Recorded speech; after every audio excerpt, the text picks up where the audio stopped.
Right then, hello everyone, and welcome back to the Assetto Corsa Offline Championship. We are here for round number 3 of the 2021 Formula 2 Championship here at the Baku City Circuit for the return of the Azerbaijan Grand Prix.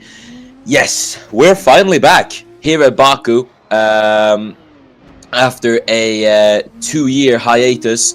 We're finally back around the streets of Baku here in Azerbaijan, and it is great to finally be back at the street circuits. We've got 20 minutes of qualifying just ahead of us. My name is Miran in the commentary booth, and joining me for this occasion is Giuseppe. Good afternoon to you. Good afternoon, Miran. It's very nice to be back here in Baku. It's a circuit with you need a lot of technique here, but also there's those, like we're seeing Gomez go on to now, the massive back straightaways. So it's really a mixture of everything. So it's gonna be exciting to see who comes out on top. Indeed, this track, you really need to master it all to come out as the winner around here. And we're just about to see Gabriel Gomez start his lap, and as he is just about to start his lap, heading down the very long start-finish straight, I will take you through the track. So, the Baku City Circuit, located in the capital city of Baku in Azerbaijan. It was opened in June of 2016 and has hosted the Formula 1 Azerbaijan Grand Prix ever since 2016. Back then it was called the European Grand Prix, but it's quickly changed its name to the Azerbaijan Grand Prix and has run here every single year apart from 2020 due to the COVID-19 pandemic. You've also had FIA Formula 2 around here since 2017 and 2016 as well, back when it was called GP2. Other than that, there hasn't been any other major racing series that has run here. This is mostly a street circuit only meant for F1 and F2 during their weekends. And since it is a very, very busy road, it isn't really closed down for any other racing series. But yeah, this layout that we're racing on, obviously the only layout of the Baku City Circuit, is 6.003 kilometers long, 20 turns it features, and we should see lap times of about a 1:53.4, which is the fastest lap set here in 2023. But yeah, this track, one of a kind, I do have to say, as it is a street circuit. It's got a mix of about everything: slow speeds, corners, high speed corners, along with a very long straight, as we do see Gabriel Gomez heading down said straight. But yeah, it is quite an interesting track, and well, I'll have to ask you, Giuseppe, what do you make of it? Well, as I said, it requires a lot of technique. You have challenging turns, especially if I mentioned the castle section, but also you have this really long back straight where you can have insane DRS battles, which I'm sure we will have for today's race as well. So certainly a track to look out for, but also one you need to master so that you don't end up in the wall, because the walls are just about there. There is a curb, but there's not much space left for when you meet the wall. Yes, indeed. One little mistake on this track, and you'll unfortunately be facing the barrier. But yeah, this track, little to no room for error around here, so drivers have to be absolutely perfect around here. But yeah, it is a very, very interesting track, and there's not a lot of them like it. Either way, we're just having the first few times on the board then, and currently it is the man who won last time out, Henry J. Brown, who currently sits at the top of the timing sheets, with Axel Socki in second, and then Ari Soilu in third. There's Tobias Schulenberg into fifth, as we're now just getting the first few times on the board. Yeah, Jimenez up into fourth. That's a great lap time. Only 4 cars left. Pretty sure. I forget due to now F2 having 22 cars in real life. But not many left, and we'll have tidy of the grid having set a lap time. Right now it's Brown operational pole. Yeah, it's it is very easy to forget, and I believe it was last season that we had High Tech joining the grid, making it 22 cars. But yeah, you are quite. I say we are quite used to having 20 cars on the grid. Either way, then we're just waiting for the final 2 cars across the line, and Jake Tillisley, obviously being the last one, or no, the second to last one. Sorry, this is the last one. Hwang Min Nguyen will go up into 18th, and that is the first 22 times on the board then. And it is Henry J. Brown who currently sits fastest, the man who took his first race win last time out at Barcelona. He'll be looking to repeat that feat once again here at Baku, but he is accompanied by Axel Soki in second and then Ari Soilu in third. So yeah, this is very, very interesting. I have to say, Axel Soki has gotten off to a very decent start so far in Formula 2 in these first 2 races. Scored the P2 at Bahrain and then followed it up with another points finish at Barcelona. So he'll be hoping to do it here once again.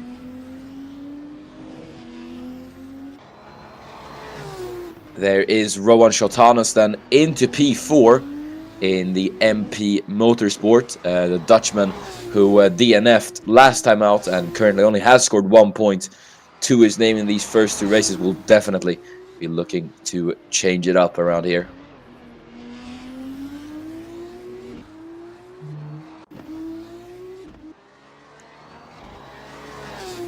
So here we see Rodrigo Jimenez then in 5th at the moment, 1:54.505. He gets sent down to 6th though, as Ide Weitz goes up into P5 then with a 1:54.413. And now it has been quite a while, as I did say, since we have raced at the Baku City Circuit. Last time we raced here in 2018, we had a Charus win the race around here, and that was namely Luca Farina, who is now in Formula 1. He will go on to win that race. And in 2017, it was the man who currently is sitting in P12, Jean-Francois Bilan, who recorded his first and only race win. As there is Axel Soki then going up into P1 and onto provisional pole with a 1:54.294. That is 8 thousandths of a second ahead of Henry J. Brown. And I have to say, Axel Soki so far in these first 3 races, Giuseppe, has been looking very, very good on form. Yeah, definitely. Right now, even on pole, but there are still 11 minutes left. But that's a pretty strong time. By Brown as well, though. They're looking like 2 guys up top. Soilu and Shotanos not that far off, but the gaps are pretty close. And Soki and Brown are probably the closest of the bunch. So we'll have to look out for both of them. Yeah, this is going to be very interesting to see then. Obviously, it is only the first 10 minutes which have passed here in qualifying, so anything can still happen in this shootout for pole. So we'll just have to wait and see who else will be able to throw their hat into the ring and try and get themselves up into pole position. Ide Weitz can't quite do it yet, as he does manage an improvement, but he stays in P5, so a minuscule improvement from the Swede, and he stays where he is. As we're now looking at Jake Tillisley blast down the start-finish straight, DRS engage, and he's in the slipstream of the ART car there. That could give him a decent advantage, but he stays where he is at the moment.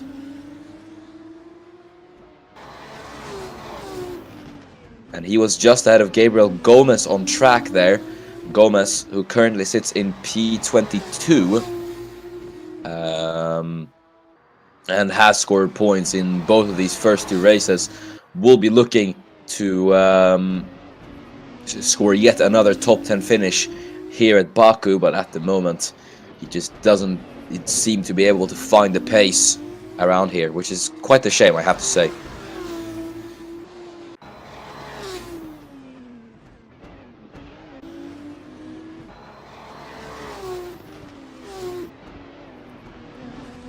As we're now looking at Rosetta Martinez then, the man in P14, driving for UNI Virtuosi. Obviously his first and or his last visit to this track, he did not score any points. In fact, Martinez has never scored points at this track in the 2 occasions in which he has visited the Baku city circuit. So he'll definitely be looking to make a change to that. As going up into P4, Nikhil Walji in the Carlin, very, very well done. So 154.347, 100th ahead of the man who previously was in P4, Rowan Chotanus. And that's the Canadian, get himself onto the second row. Decent stuff from Carlin then so far, P4 and P6.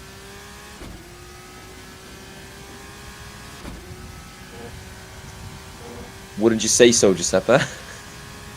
Yeah, most definitely. Just distracted a bit right now, and also, to be fair, it's kind of like, of course, we don't have the qualifying format like in Formula 1, pretty sure. So we do have long qualifying here, but I feel both formats have their pros and cons. And the con of this one is just we have like some sort of dead space, but we don't really know what's happening. So that's kind of my point of view on it. Yeah, I mean, we used to have this qualifying system from Formula 1. I believe it was from 2017 until 2018, and 2019 was when we properly introduced the 3-stage qualifying format. So we run down till then, and we haven't had any other special qualifying formats apart from Formula E in 2019. We had a Super Pole format where the top 8 would advance to Super Pole. So I think that was actually a very, very interesting format in my opinion. But yeah, 20-minute qualifying session in my opinion, solid format. It can never really be beat. As we're now looking at Nikhil Walji, the Canadian man, could just be coming across for yet another lap, and we'll see if he's going to be able to improve. No, he is actually not coming across the line. He is coming into the pit lane. The man behind him on track, Håkon Olsen, is going to try and set an improvement here then. And he does succeed with that. However, he stays in P18 then. 154.911. It's not enough to lift the Norwegian out of 18th. Yeah, but to actually... sorry, go on. To answer your question about Carlin, they haven't had the best out of the season, currently sitting in last in the standings actually, like from the team standings. So 4th and 6th for them right now. Actually, if they can convert this qualifying result to the race result, that would be a great handful of points for them. Indeed, Carlin getting off to once again another slow start in Formula 2. They've had a lot of difficult seasons ever since they joined in 2018. As they're going up into provisional pole, Jokubas Zukauskas, 154.267. He could potentially carry on the tradition of an ART pole around Baku, and he dethrones Axel Soki. Very, very well done from Zukauskas, the young Lithuanian, and he could be on for a first Formula 2 pole. As I just do say that, Ari Soilu, Formula E champion, now takes it away from the Lithuanian. 154.223, goes 400ths faster than Zukauskas. And now I think, Giuseppe, the fight for pole is truly kicking off. Most definitely. That's already the lap time by Zukauskas, 3, I think, hundredths of a second faster than Soki. Then Soilu comes in, puts in 400ths of a second faster than Zukauskas. That's a great lap time, 154.223. 5 minutes ago. Can anyone beat that actually? Because there's not much time left. 5 minutes, I'd say that's about... If they were to come out now, maybe 2 laps they only have left, something like that. Yeah, it's going to be interesting at the moment. We only have 4 drivers in the pit lane. Ulsen just came into the pit lane. As I reckon Ari Soilu could actually be on an improvement here once again. Through Sector 2, he's 600ths up on his own lap time. So he could maybe even extend his advantage over the field here. Yeah, indeed, he's going on a lap. He could come into the pits, of course, like we've seen Maidorvis do on the second lap, but if this does turn out to be a good lap, maybe he'll just try and stay out. It's an even better improvement. Yeah, we'll have to wait and see. Obviously, for all we know, he could abort this lap. Maybe it's just an in-lap and he's trying to push the car as much as possible to, well, I'm not sure why, but either way, we're going to see as Rowan Shotanus now becomes the next man to stick it onto provisional pole, but he's quickly dethroned by Axel Socki, who takes it back from the Dutchman. 154.048 for the Norwegian, and the HWA man looking set to take the pole position here, but can Ari Soilu take it back from these two? Not quite. 154.188. He gets him up into second, but it's not enough for provisional pole. Socki, by the standards we're having at the moment, pulled out a very good lap compared to Soilu and Shotanus. It's a long lap around the circuit, so the margins are always going to be minimal. But 1/10, that's a very good lap if you count in the length of the lap. So right now he's looking very good, as we see Sundevik actually fairly good improvement, gets him up into P11. Yeah, good stuff from really Sundevik. The man who scored a P3 last time out at Barcelona will be looking to carry that momentum here onto Baku as he gets himself up into 11th. Puts him decently close into the points. But yeah, just under 3 minutes to go then in this qualifying session here at Baku. And we'll have to wait and see who will come out on top and take pole position around the streets of Baku. As we're just having a few guys coming across the line. Alex Luan here. Will he be able to improve? Yes, he does. And he splits the two Carlins as he goes up into 7th. Next across the line, the Croatian, Mihail Valjak in the UNI Virtuosi. What is he going to be able to do? And it's provisional pole from Mihail Valjak. The Croatian never failing to impress. And he becomes the only man to get into the 153s. And, well, as I have always said, who else but Valjak? Yeah, that's an amazing lap, and mind you, we have only about a track's length of time left, so only one more chance, and that's a tough time to beat. That's the only time in the 53s. Yeah, it is a pretty tough time, but he did get Socki by just under a tenth of a second, so I don't know if we get a shock improver here. Speaking of shock improver, Gabriel Gomez with a very good lap here. 154.092. He gets himself into third and sixth for ART Grand Prix. That is an incredible result, but it's not the best result they've had around Baku here. Either way, 1 minute 20 to go. It is certainly heating up in qualifying now, as we're seeing Ida Weitz head through the final few corners. Really Sundevik up into 11th. Is Weitz then gonna be able to improve and get himself a bit further up with this lap? Yes, he is. 7th for Ida Weitz. Good stuff from the Swede. He gets himself ahead of his teammate and Jakubas Lukauskas. Rodrigo Jimenez was able to get himself into P4 just behind his fellow compatriot Gabriel Gomez to make it a Brazilian second row at the moment. Here in qualifying, there's Aaron Curtis up at the 13th, and the improvements are really pouring in. Giuseppe.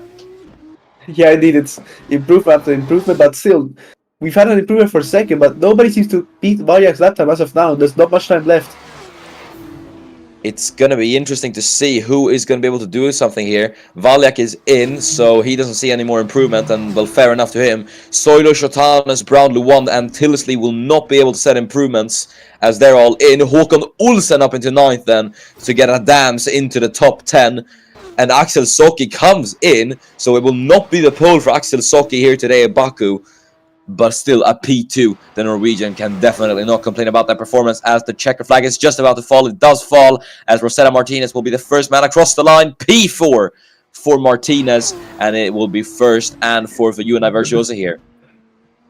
And Nicky Vaj is going to come across the line. He stays in 11th, no improvement. Ralph Francois below, currently in 21st. That's a good improvement, fair enough, up to P15. As we now are with Tobias Schulenberg in the Prima. Goes across the line. No improvement. How about Adam Hidayat? It is an improvement, but not enough to overtake any cars. How about Sundevik? Doesn't improve, stays in P14. So we head to Oli Bogues. Great lap. Gets Ooh, himself in the top 10 P8. in P8. Yeah, very well done from Ollie Boaks. Next across the line, his former teammate Idevites, and it's provisional pole from Idevites out of absolutely nowhere. He's just taken it away from Michael Valyak, and I think that might just be it. Here in qualifying, we've still got 3 cars across the line, and that could be 3 potential people to steal provisional pole away from Idevites here.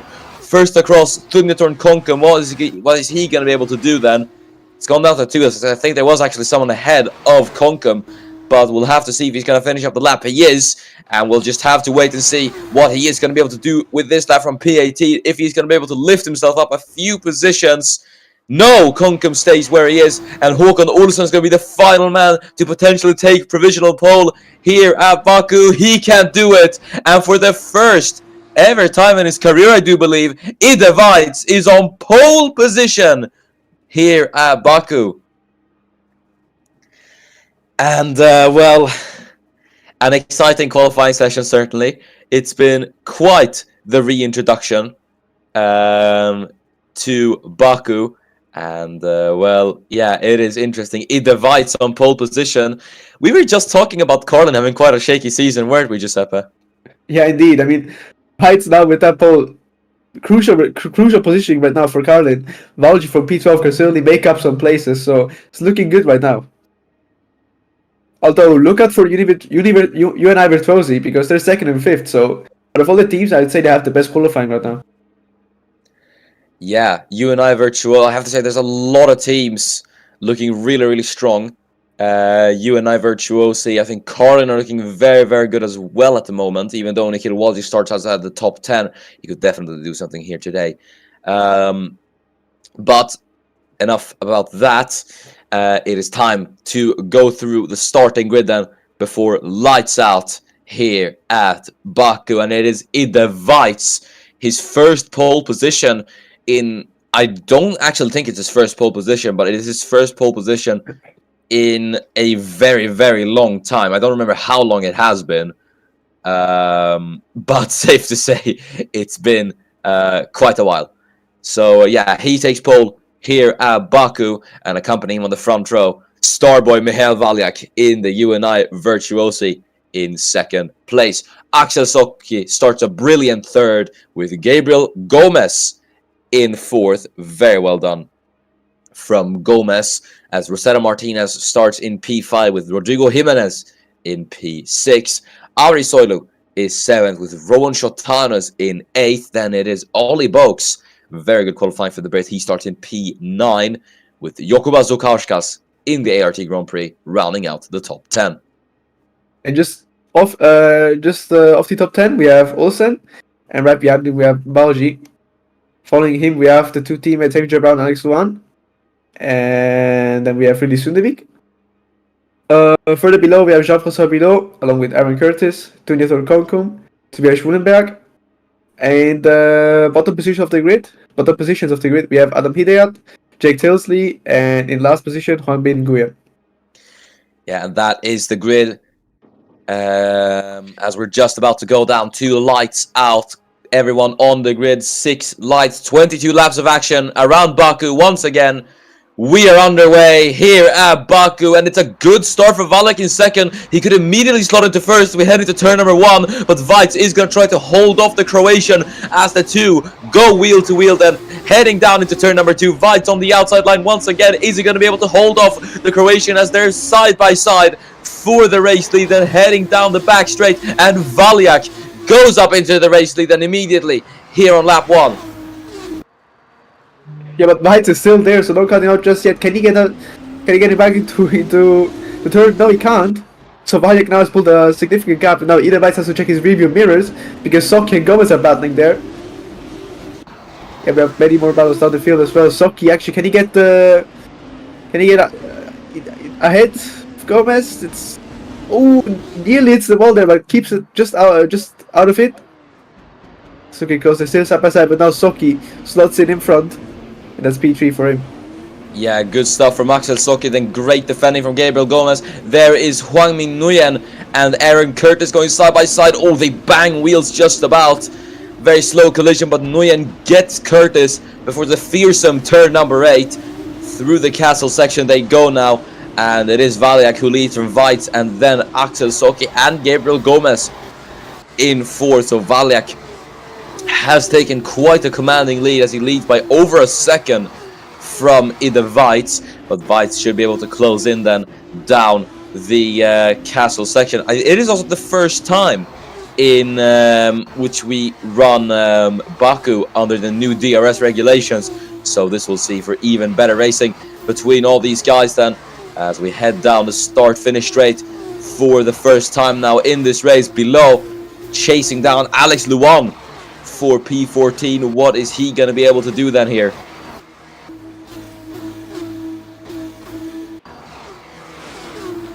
We're going to head down into turn number 1. Then Below is going to try it using the slipstream. No DRS needed for the Frenchman as the two go wheel to wheel into turn number 1. Is he going to be able to get past the Vietnamese man into turn number 2? They are wheel to wheel. Below a bit later on the brakes than Luan as the two go side by side then into heading out of turn number 2. Below does get Alex Luan into turn number 2. Still gonna try to get his position back into turn 3. It is pretty close between the two, but I don't think Luan's gonna be able to hold on, and he doesn't. It's gonna be Jean-Francois Below into 14th.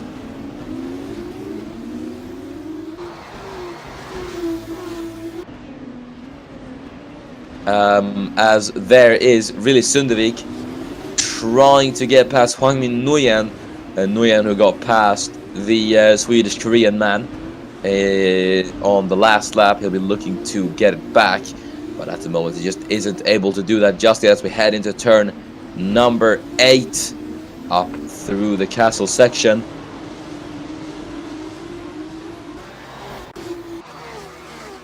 Well, so far obviously drivers are having lots of advantage down the straight, considering how long it is and how much slipstream you have. And now that we're gonna enter lap 3 in a bit, they'll have an even bigger advantage considering the DRS will be there for them, as Ollie Boaks now chasing down Jokubas Zukauskas, the Brit who I think went down a position. In fact, will be wanting to get this position back for himself as we head down the start-finish straight. Now Michael Valiak sets the fastest lap of the race as we head on to lap 3 out of 22. And Ollie Boaks, he's going to go to the inside of Zukauskas here. Is he going to be able to get it down? The Lithuanian is from quite a long way back, but he's able to go up and alongside the Lithuanian as he got a very good run out of turn number 1. And the two are wheel to wheel then, heading out of turn number 2. Boaks should be able to get this done on the inside, and he does so. Nikhil Walji could try and throw himself into this battle as he's observing from behind. He's actually going to go round the outside line in Jokubas Zukauskas here as the two go wheel to wheel then into turn number 5.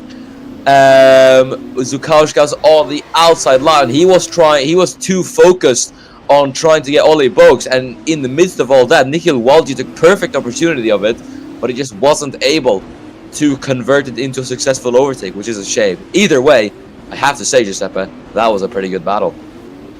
Yeah, it sure was, and I'm very sure it's not the end of it, so we'll have to watch out for these three.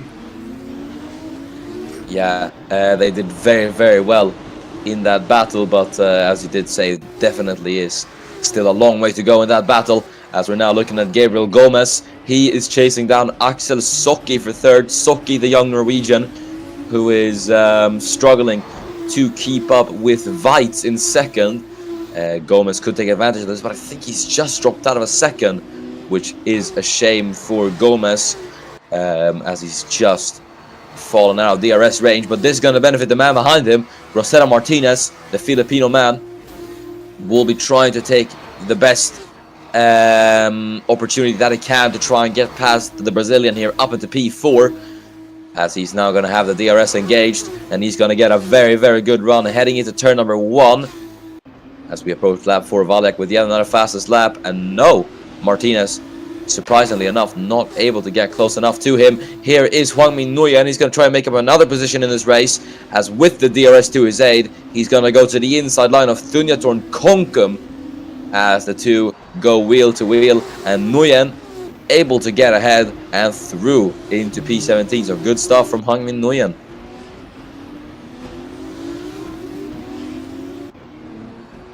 Yeah, Nguyen, I think, started in last, now he's 17th, in only 4 laps, so maybe he can try and pull a great comeback drive, who knows?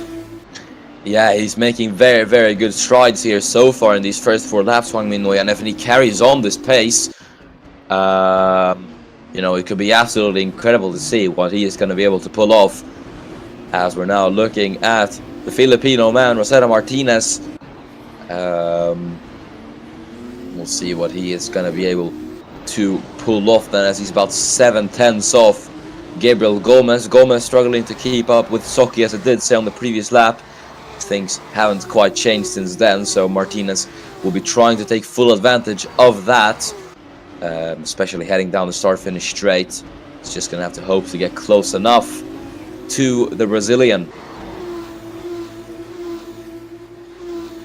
But obviously getting the DRS and going up and alongside is only half of the job done. The other part is obviously being able to succeed with the move and out with your opponent. But we're going to see if he's going to be able to at least accomplish the first half then. Rosetta Martinez, as he has the DRS now engaged. I think the DRS line is just about there, and yeah, there it is. His teammate Michael Valiak just set the fast lap of the race once again. Valiak absolutely flying here at Baku, and Martinez heading into turn 1 isn't quite able to do anything here just yet. I mean, usually very, very close behind, so maybe on this straight, which I'm pretty sure also has DRS, but nonetheless, it's still a straight we have, so he's gonna have the slipstream to his advantage. But of course, has to watch out for Jimenez behind him as well, who's also very close in behind.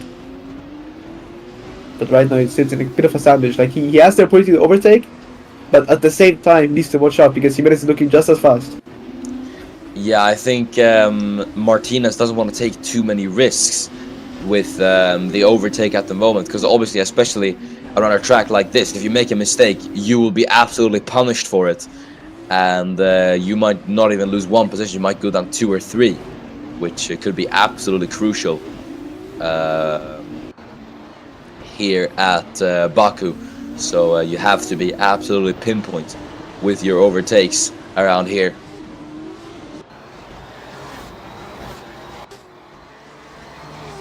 We'll just have to wait and see then if Martinez is actually going to be able to pull this off. He's had a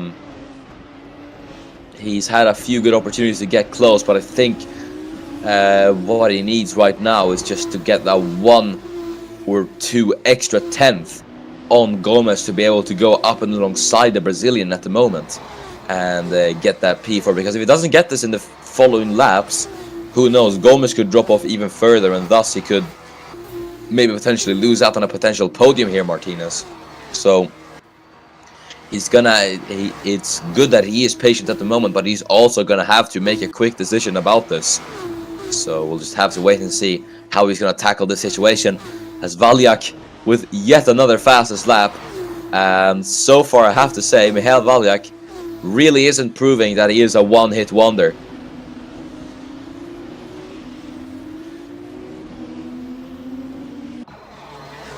Giuseppe?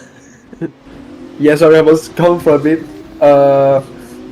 in real life stuff, so that's not canon, don't worry about it. But if you can read the question, I'm very sorry, I should have announced I was gone for a bit. I was talking about how well Michael Valiak is doing at the moment, and the fact that he isn't really a one-hit or a one-season wonder. So I think it's really great that he's able to carry on these performances. Oh, well, definitely, and right now, 2.6 seconds already pulled a decent gap, so looking very strong today.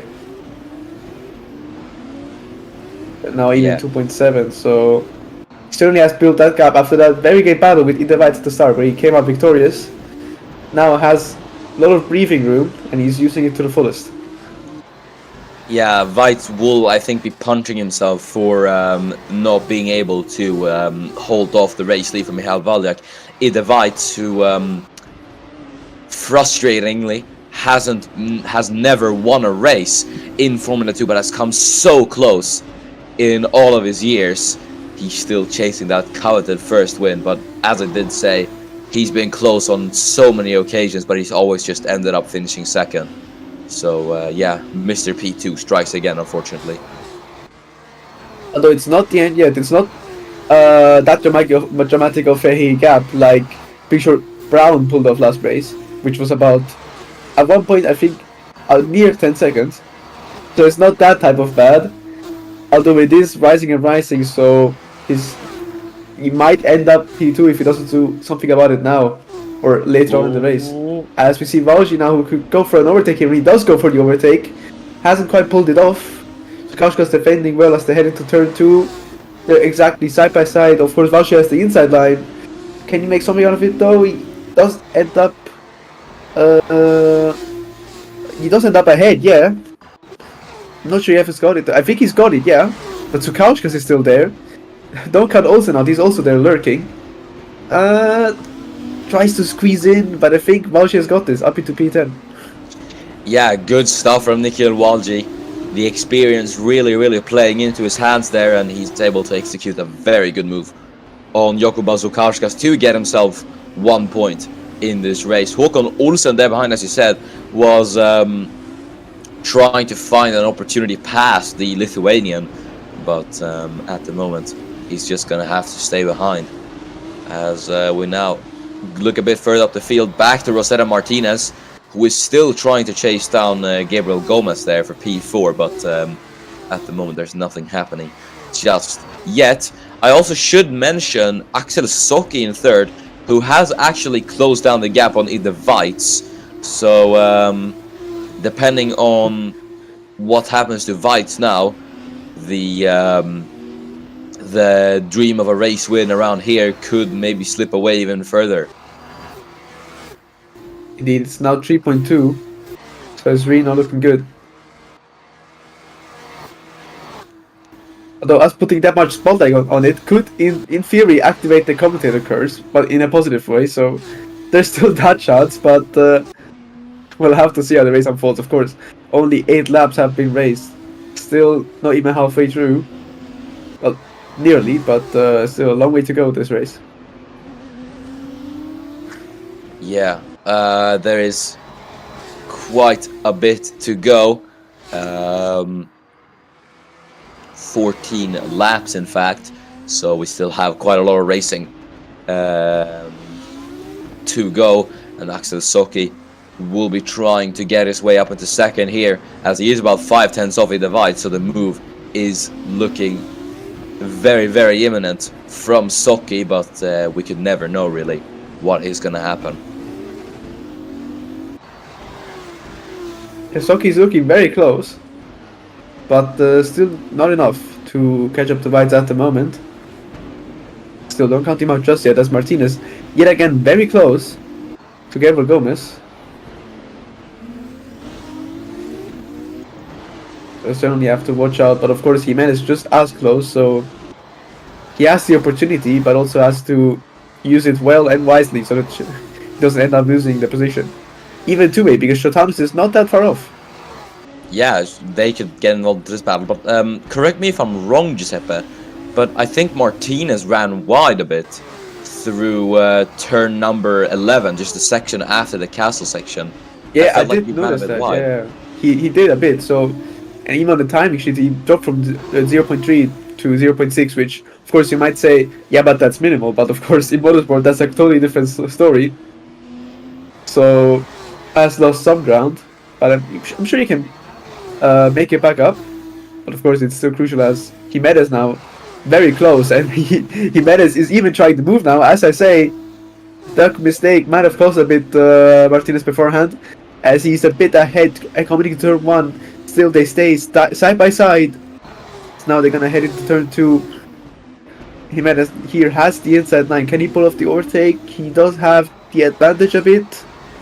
3 won't allow me to see, but I think he's ahead. Just about, as we're gonna head into turn 3 to make it 100% clear. As Martinez is not gonna give up. Martinez is still there, completely proving me wrong. Might even get the P5 back. So they're still fighting. That's now turn 4. Has Jimenez got it? Not quite. He's still not giving up on fighting. Oh, and that's Jimenez into the wall. Yeah, I that don't was know how much damage that is, but he does get P5, but that might be some damage to his car there. and I think that's not proven fruitful for both of the parties, because now Jimenez has a 2.1 second gap to Gabriel Gomez after all of this, and he might potentially have some damage to that bodywork, which could lose him maybe a tenth or two per lap, and well, now that's not done anything for the pair then. But Jimenez up into P5, I still have to say, great battle between the two, and now that brings the Brazilian up into P5, and that's going to be important points for him as well, because mind you, he's tied with Henry J. Brown in the championship lead at the moment, so every single point paying position will matter for Rodrigo here at Baku. Yeah, of course, start the season being kind of like we don't really know who's going to be a championship contender, especially in a series like Formula 2, where everyone has nearly an equal chance of getting the win. So it's really just about seeing at the start of the season who's the championship contender and who's not. But Jimenez has certainly looked strong this season, as well as Brown. But Brown right now sitting in 14th after his dominant win in Spain. So, and he's not looking that close to below either. So right now he wouldn't be scoring any points. But to shift focus, because this is a battle for podium spot, actually for two of them, because it's the battle for P2, we have Soki, very close to either Vice, who has been losing even more time to Michal Vajak in the meantime. And this is looking very close, especially now. Might try and move on the straight into turn 1 as we've seen before, but for now he stays behind and looks for the perfect opportunity to strike. Yeah, obviously Axel Soki is one to potentially throw himself into this championship fight. Mind you, if he does take P2 in this race, that will actually put him into the lead of the championship. So this move is absolutely imperative for Axel Soki to pull off, because then that will give him a championship lead, although by not that big of a margin. And then also to add, Soki and Vites, if they end up battling, yeah, Vajak can get even bigger of a lead, as I think you just said. So it's all looking very good right now for Michal Vajak. Could say all according to, well, I don't know if it's his plan or not, but for now everything's going just as he would wish it to. But now we shift our focus to the midfield battle. Rowan Shotanus, very close to Martinez, who just lost P5 some laps ago, and might lose P6 now, because Shotanus is there, just about misses out. But that's definitely a sign. I think what's happened here is that Martinez, as he was trying to chase down Gomez, maybe burned his tires a bit too much, and now he's just facing the consequences of that, really. So while he was faster than Gomez on paper, he was struggling quite a lot with his tires as a result.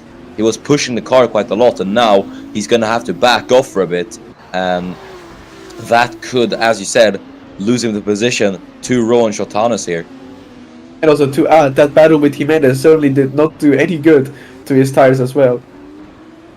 So Shotanus has all the cards on his side, I guess you could say like that, to make that overtake happen. And Zoilo looks also just as close.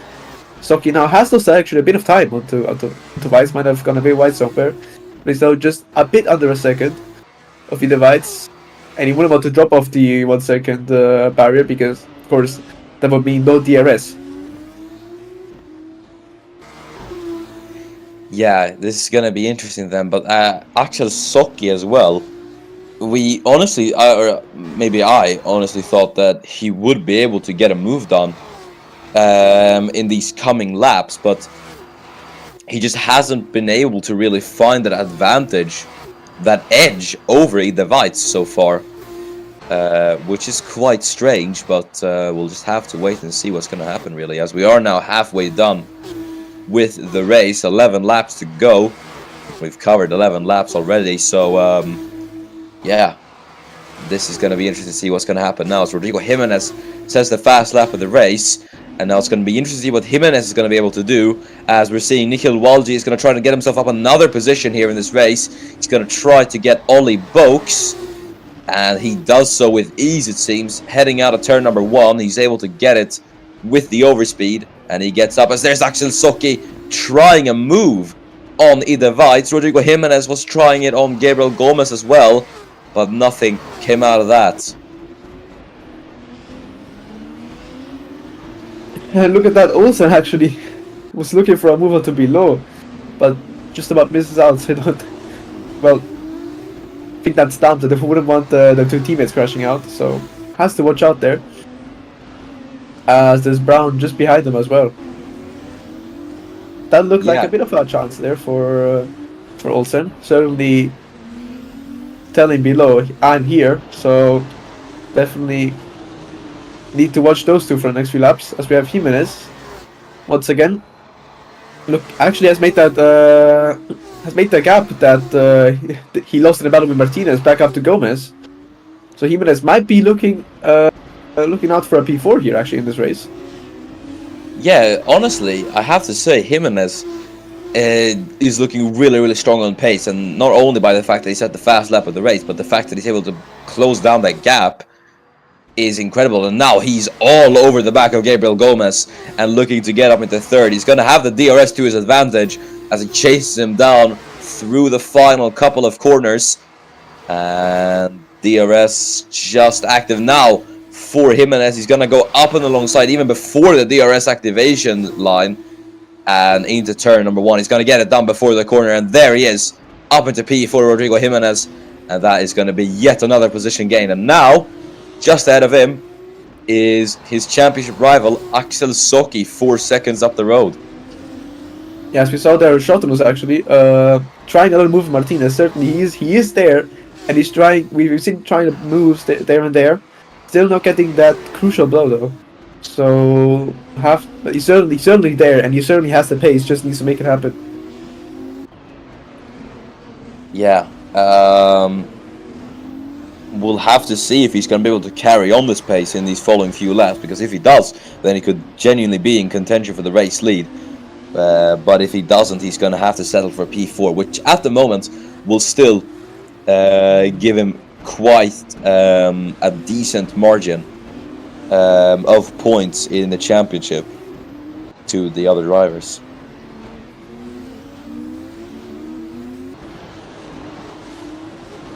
As Shotanus then again wanting to be the next man to get past Martinez, but he just hasn't been able to do that just yet. So in in 6th place at the moment, it's still quite a stalemate.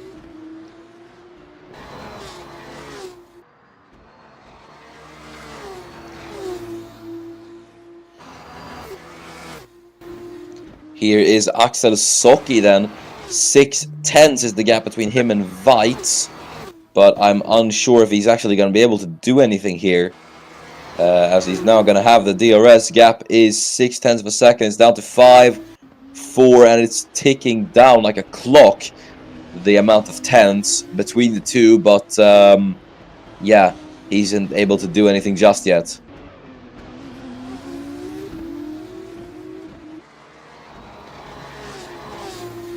Yeah, Soccer is definitely there, always in the 1 second range.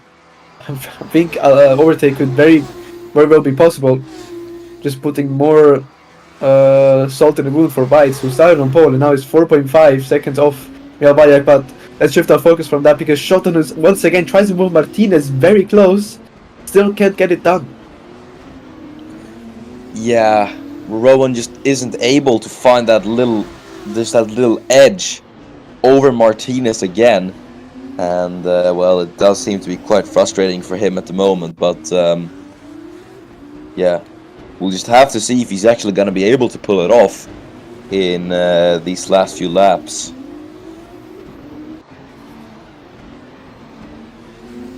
Yeah, indeed, the move is certainly there, just somehow needs to find the perfect time to strike.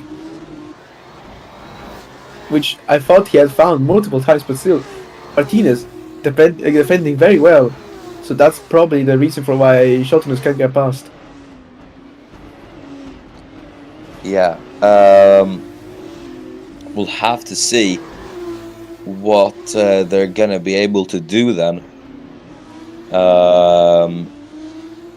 Fighting it out for P6. Ari Soilus there behind as well at the moment, but he probably won't bother Rowan, at least not in these 2-3 laps, considering he is out of DRS range. So Shotanus doesn't really have to worry about defense for the time being. It's just going to be about trying to get past Rosetta Martinez, and he's getting closer to that objective as he has the DRS. Into turn 1 though, he's just going to have to stay behind, and I think you have to agree with me, it's quite frustrating for him. Yeah, most definitely, but Sundevik actually might deliver as an overtake here. On to Konko, gets it done before the turn, that's him, up into P18. Yeah, decent stuff from Sundevik, and that sees him up into 18th as we go back up to this battle for P6. Once again, it's in a stalemate, and well, you really have to ask when or if he's even going to be able to get past Martinez for 6th. Yeah, certainly not much time left. We're now past the halfway point of the race. And while it is a long lap, the overtaking spots, they are there, just a lot of turns also are very tight, and you just have to sit there and really not get a chance to overtake. So you really have to make it count, or you just have to sit there for a while, and that kind of kills off momentum a bit. So it's all a bit about mind games as well, but also just knowing the track well and pulling off that overtake and make it count. As Soki still is also, like, same thing with Soki, he is there, hasn't tried it as much on Bites like Shotunus has on Martinez, but still he is in Bites' mirrors very much. Just can't seem to get a move out of Bites somehow. He just isn't finding the space, although now things like Slipstream and DRS are bringing him closer. Will it be enough though? As we head into turn 1, will he pull to the side? No, he stays behind once again. Yeah, Axel Soki as well. You really have to say it's frustrating for the Norwegian too. But we'll see if he's going to be able to do anything. As Jimenez now has the fast lap of the race once again. 2.5 is the gap between him and Soki at the moment, as there is Curtis. And he clears Thunderthorn Konkum, and that's Konkum shuffling down yet another position. Still gonna try to retaliate and try and get back his position here, as they are side by side in fact, and Konkum could pull off a very, very nice defensive maneuver here as the two go wheel to wheel then into turn 3. It's gonna be Konkum on the inside, Curtis having to go the long way around as they are wheel to wheel through turn 3, and now to turn 4 we're gonna have Konkum on the outside line as they are still side by side in fact. Very good battle we're being treated to here into turn 5 and then 6. Konkum's on the outside, just so close to the barriers there as we head into turn 7 now, and I think that should be it for Thunderthorn Konkum. Yes, very, very good defending from Thunderthorn Konkum, and he stays in 19th. Yeah, it's always about the overthink, it's also about the art of defending, very important stuff. So no matter for what position, it's still good practice for when you're gonna need that defending when you're in a spot like P1 and actually need to defend. Unlike Volyak, who has now pulled a gap of 5.4 seconds, he's absolutely another world. We haven't heard of him all race pretty much, but he's just there doing his own thing, pretty comfortable. But he might see someone else in P2, because soon enough, it seems like Soki could pull off a move, but will he stay behind once again? Or when he finally make it count, he wants to pull off the move in turn 1, has a bit of a look, just isn't enough though. Yeah, I'm unsure about that. Here is Jean-Francois below though, he's gonna pull off a move. No DRS advantage needed for the Frenchman as the two go wheel to wheel, heading into turn number 2. Below's on the inside line. Will he be able to make this move stick for P11? as he gets the better exit out turn 2, and he does so below up into 11th. Good stuff from the Frenchman, and that brings him one position closer to the points. They're certainly not far away, so let's see if we can get, if we can make the gap up. Because it's 1.4, he's just a bit outside of the arrest range, but if he keeps up the good pace, he can very much see himself up into top, to P10. Yeah, well, he's not got a lot of time to do it, as he has gained a staggering 5 positions in this race, Jean-Francois Bilot. So very well done from him, but some other position gains. We see how Nigel Waldry get himself into the points, 3 positions up for the Canadian. Rodrigo Jimenez has gone up 2. Michael Valak obviously went up into the race lead. Axel Socki is the only man alongside Jake Tillersley to have remained in their original qualifying position. But Socki obviously looking to change that. He will want to go 1 position up from his original qualifying spot and get past the divides.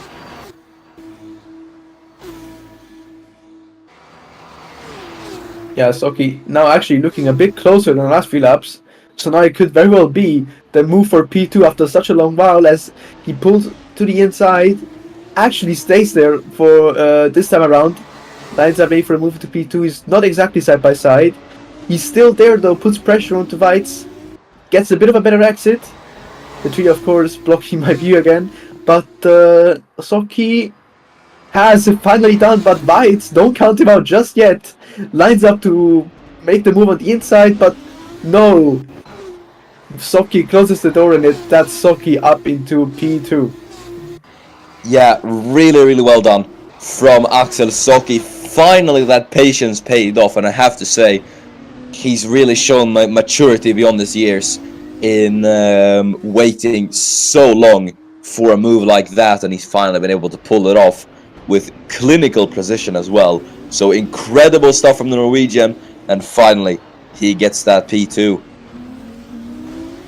Yeah, pretty sure with this pace he could have actually done something for P1, but it's a bit too late for that now. I'm pretty sure he can maybe make the gap a bit up so that he can pull Weitz out of his of the DRS range, but I don't know if it's not going to be enough in the end, unless something crazy happens, which might very well be. But let's not curse it just yet. I mean, I would hope not, because I want all the drivers to have like a good weekend and stuff. But you never know with us commentators, right, Miran? Indeed, commentator's curse is very real. Trust me. If you don't believe it, try commentating yourself, because it certainly does happen. Either way, we're now looking at what is the battle for P3. It divides, could potentially drop out of the podium here even, as he's looking to make a move to the inside. Rodrigo Jimenez into turn 1 isn't quite able to go up and alongside the Swede, and now the Brazilian is going to have to stay behind. They were certainly there. Not much time left for him to make that move, but that was a very good attempt, I must say. I said very a lot of times, but that actually was just me stumbling. So very good attempt, and he does have a bit more time to pull off some more, but he needs to use that time very well, because otherwise he will run out of it and he will finish outside of the podium position. Of course, P4, amazing result, but why want P4 when you can have P3 right there in front of you? Yeah. Obviously, now that P3 is within reach for Rodrigo, he will definitely not want to settle for 4th, especially now that he could be fighting for a championship in these early stages of the season. Yeah, especially he could solidify himself as a championship contender in these first few rounds if he keeps his a good consistency up. Because that's all what it is about, to be honest, in the Spec Series like Formula 2. It's all about getting those results in the points.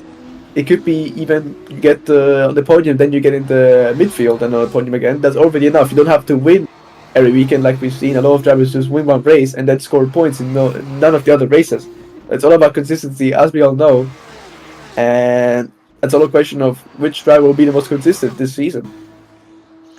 Yeah, that has always been the case in Formula 2, and especially in Spec Series, where results usually vary a bit more. It's all about consistency, not overall pace, as Jimenez had a look there into turn 1, but he had to back out of it, I think.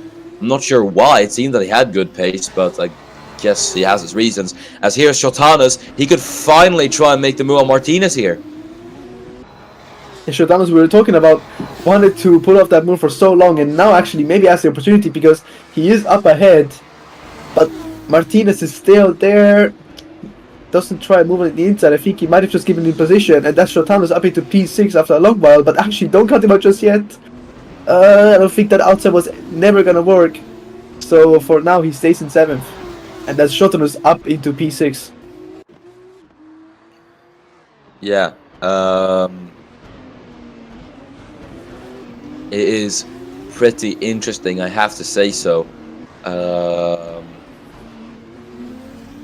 From Rowan Shotanas that was able to wait that long and finally pull off the move. I genuinely thought that he wasn't going to be able to do it with how long he waited.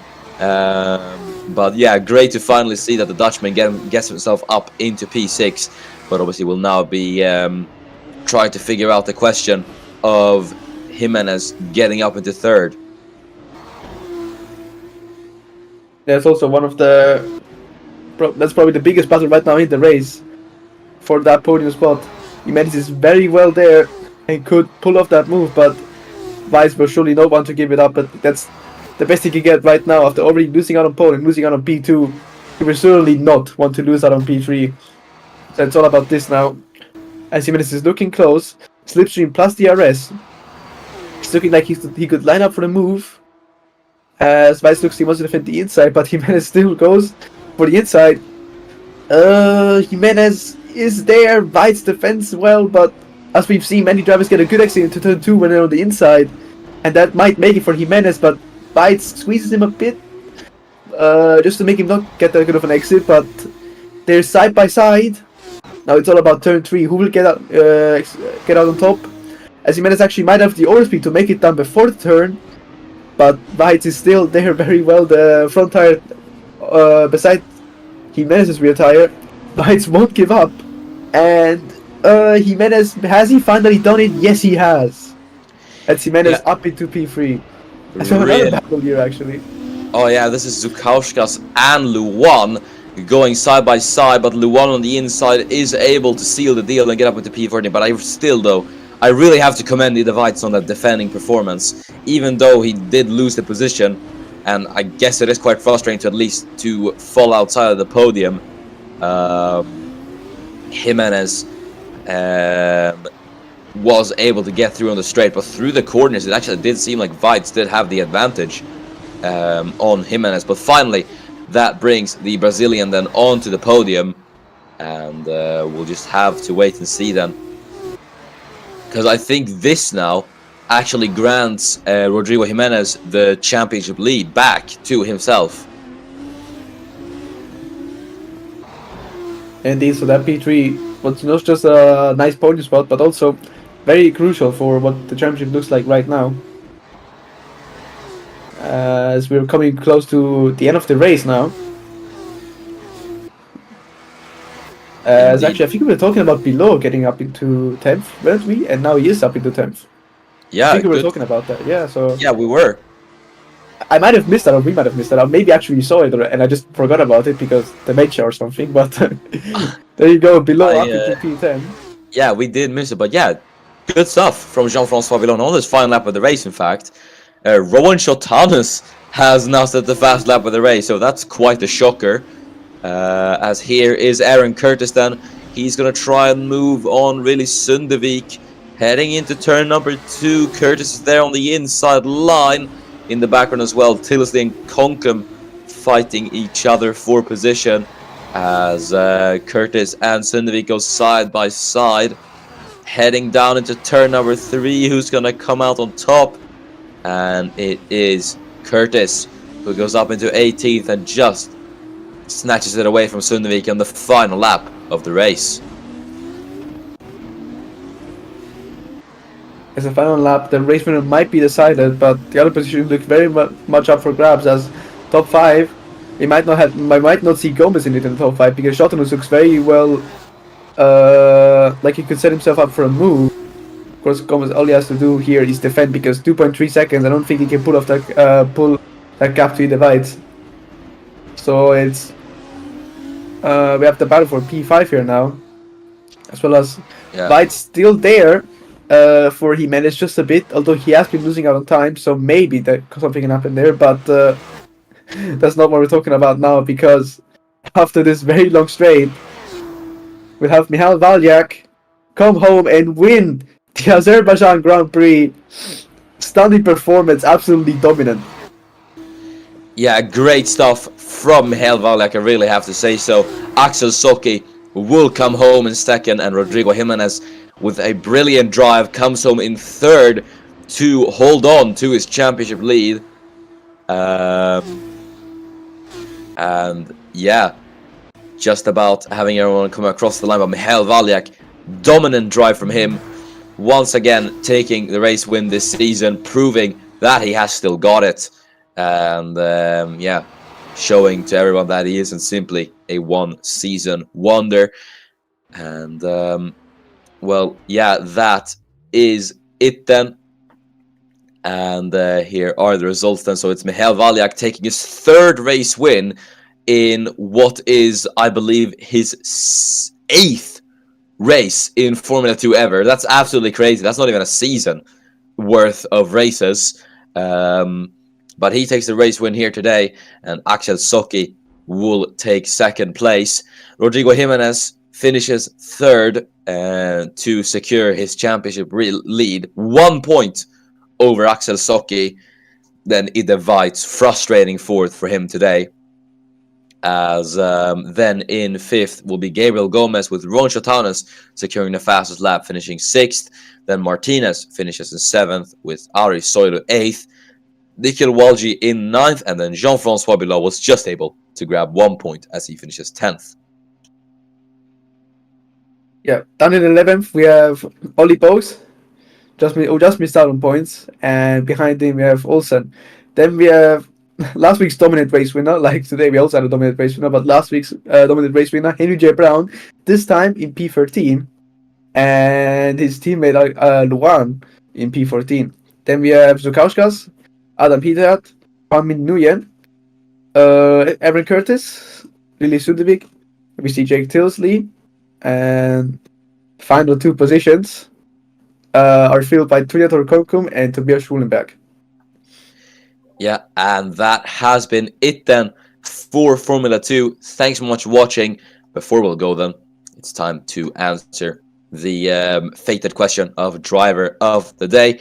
And personally, I think I'll give it to Rodrigo Jimenez. I think he did really, really well. He was consistently on the pace throughout all these laps and never showed signs of slowing down, really. And did very, very well to defend that championship lead. As much as I would like to give it to basically everyone else on the podium, Axel Socki and Michal Valyak, I think Jimenez, in my opinion, did very well today, and he deserves driver of the day from me. Yeah, and with that, Milan, I have to agree with you there. Jimenez, of course, started P6, managed to get up onto the podium, and of course, good overtakes, and I think even got damage eventually. So, but that didn't stop him, so certainly well deserved. But I guess, as a honorable mention, we could say Michal Valyak, as of course, dominant performance. Nobody even looked at him today, and we didn't see him all race because he was just out there doing his own thing. So really, it's a bit of an honorable mention, but of course, yeah, I'd give it to Jimenez as well. Yeah, great stuff then from Rodrigo Jimenez. He gets driver of the day from the pair of us. But that is it then for Formula 2 this week. Thanks so much for watching. But the action at Baku doesn't end. Make sure to catch the Formula 1 Azerbaijan Grand Prix this Saturday, which will be very, very exciting. It marks the return to the Baku City Circuit for Formula 1 for the first time since 2018. So, yeah, I think that's going to be quite the thriller. And then for Super Formula, we're going to have round 3 of the championship at Sebring. So make sure to not miss that either. Next round of Formula 2 will be the French Grand Prix at Circuit Paul Ricard. So make sure to not miss that either next week. But until then, I have been Miran. And I've been Giuseppe. Thanks so much for watching Formula 2, and we will be back with the Formula 1 Azerbaijan